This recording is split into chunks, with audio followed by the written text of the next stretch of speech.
एक गांव में दो युवक रहते थे। एक योग साधना पर ज्यादा बल देता था और दूसरा सहज साधना पर। इस बात को लेकर दोनों में काफी तर्क वितर्क हुआ। एक दिन उन दोनों में इस बात पर बहुत बहस हुई कि कौन सा रास्ता सही है, लेकिन किसी नतीजे पर वो नहीं पहुंच पाए। एक दिन उन्हें पता चला कि उनके इलाके में कबीर साहब आए हुए हैं, तो खोजते खोजते वो कबीर साहब के पास पहुंच गए और निवेदन किया। जो सहज साधना पर बल देता था उस युवक ने कहा कि साहब जी, मेरा एक मित्र अनाहद नाद का पक्ष लेकर हमेशा कहता है कि इसी का ध्यान करने से, इसे सुनने से जीवन का कल्याण हो जाएगा, जबकि मैं सहज साधना पर बल देता हूं और जीवन कल्याण का साधन भी उसे ही मानता हूं। कृपया करके इस बारे में स्पष्ट करें। उस युवक की बात सुनकर कबीर साहब ने समझाते हुए कहा कि मूल बात यह है कि जीवन का सुख और शांति कैसे प्राप्त हो, और सुख और शांति ऐसी होनी चाहिए जो कभी समाप्त ना हो।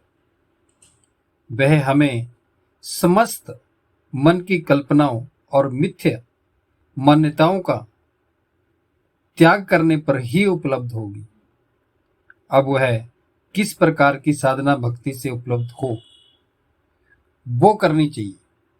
रही बात सहज साधना की, वह तो एक सफल एवं उचित साधना है, परंतु जहां अनहद नाद अर्थात अनाहद नाद का प्रश्न है, तो इसके विषय में ठीक से पहले समझ लेना चाहिए, जान लेना चाहिए और फिर करना चाहिए कि इससे हमारे जीवन का कल्याण हो सकता है या नहीं। अनहद का अर्थ होता है जिसकी कोई हद ना हो, जिसकी कोई सीमा ना हो, जो हर सीमा से परे हो। वैसे योगी लोग इसका अर्थ अनाहत के रूप में कहते हैं। अनाहत का अर्थ होता है बिना किसी आहत के, यानी बिना किसी चोट के द्वारा अपने आप शब्द का प्रकट होना। हठ योगी लोग पहले तो आंख कान आदि को अपने हाथ की उंगलियों से बंद कर देते हैं और फिर अपनी दोनों भौं के मध्य में ध्यान लगाकर नाद को सुनने की कोशिश करते हैं, जो सिर की नस नाड़ियों की होती है। वे उसे ध्यान से सुनकर कल्पना करते हैं कि यह आवाज बिना किसी चोट के पैदा हो रही है। वे इस नाद में शंख, घंटा आदि सुनते हैं और इसलिए यही अनाहत नाद है, परंतु ऐसा सोचना, अनुभव करना उनका भ्रम मात्र है। दोस्तों, बिना चोट के, बिना आघात के किसी प्रकार की आवाज पैदा नहीं होती। यदि हमारे सिर में नस नाड़ियां ना हो, उनमें खून का प्रवाह ना हो, तो वो क्रियाशील नहीं होगी, और जब वो क्रियाशील नहीं होगी तो किसी प्रकार की आवाज पैदा नहीं हो सकती। सिर में नस नाड़ियों के द्वारा जो ध्वनि पैदा होती है, उसे योगी लोग अनाहत नाद समझकर उसमें ध्यान लगा देते हैं, जिससे उनका मन कुछ समय के लिए एकाग्र हो जाता है, जिससे उन्हें यह भ्रम हो जाता है कि हम परम सुख, परम शांति को प्राप्त हो गए हैं। परंतु उनका जब वहां से ध्यान हटता है तो उनकी हालत फिर पहले जैसी ही हो जाती है। इस बात को पूरी तरह से नहीं नकारा जा सकता, क्योंकि इसमें मन को एकाग्र करने का अभ्यास तो होता है, परंतु यह लक्ष्य नहीं है।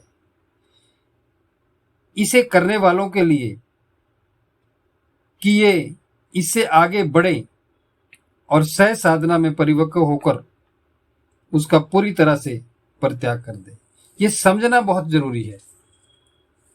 और ये समझ तुम्हारी अपनी समझ पर निर्भर करती है।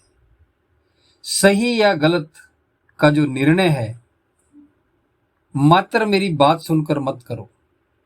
तुम अपने विवेक विचार को जगाओ, फिर जो निर्णय निकले उसके अनुसार करो। सच बात तो यही है कि सारे संसार के लोगों को संशय पशु दिन रात परेशान कर रहा है, उन्हें पीड़ित कर रहा है।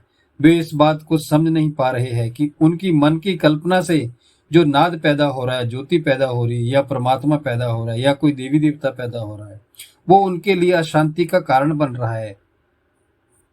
उल्टे वे भ्रम में पड़े हुए हैं कि राम अर्थात परमात्मा का स्मरण करो, यानी जो कल्पना का राम है, जो कल्पित है, उसी का भजन करो, क्योंकि काल से वो हमारी रक्षा करेगा। काल ने हमारी चुटिया पकड़ रखी है, वह न जाने कब कहां से आए और हमें मार डाले। उनकी ये बात तो ठीक है कि काल हमारे जीवन का अंत किए बिना नहीं रहेगा, परंतु राम का स्मरण, भजन, कीर्तन हम जो कर रहे हैं वो काल से नहीं बचाएगा, क्योंकि यह कल्पना से पैदा किया है, जो मिथ्या है, पूर्णतः गलत है।